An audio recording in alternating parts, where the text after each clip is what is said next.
எல்லாருக்கும் வணக்கம். இது உங்கள் அப்பச்சி வீட்டு சமையல் 2.0. இன்றைக்கி நம்ம இன்ஸ்டண்ட்டாக இட்லி பொடி எப்படி செய்யறதுனா பார்க்க போகிறோம். வாங்க எப்படி பண்ணுறதுன்னு பார்க்கலாம். மிக்ஸி ஜாரில் ஒரு 5-6 காஞ்ச மிளகாய், 5 பல்லு பூண்டு, அது கூடவே 1 ஸ்பூன் அளவுக்கு மிளகு சேர்த்து இதை நல்லா அரைச்சிட்டு வந்துடலாம். இதை நல்லா அரைச்சிட்டு வந்தாச்சு. இப்போ இதில் 1 கப் அளவுக்கு பொட்டுக்கடலையை சேர்த்துக்கலாம். அது கூடவே கொஞ்சமாக பெருங்காயத்தூள் சேர்த்துக்கலாம். நம்ம இந்த மாதிரி பொடி வகை செய்யும்போது பெருங்காயத்தூள் சேர்த்துக்கிட்டோம்னா நம்ம செரிமானத்துக்கு நல்லது.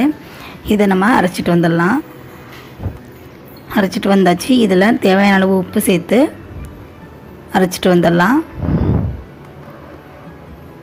அவ்வளோதாங்க, நம்மளோட இட்லி பொடி சூப்பராக ரெடி ஆயிடுச்சு. இது இட்லிக்கு மட்டும் இல்லை, தோசை, சாதம், தயிர் சாதம், ரச சாதத்துக்கு தொட்டுக்கிறது கூட ரொம்ப சூப்பராக இருக்கும். ட்ரை பண்ணி பாருங்கள். ட்ரை பண்ணி பார்த்துட்டு எப்படி இருக்குன்னு கமெண்ட் பண்ணுங்கள், லைக் பண்ணுங்கள், ஷேர் பண்ணுங்கள். மறக்காமல் நம்ம சேனலை சப்ஸ்கிரைப் பண்ணுங்கள்.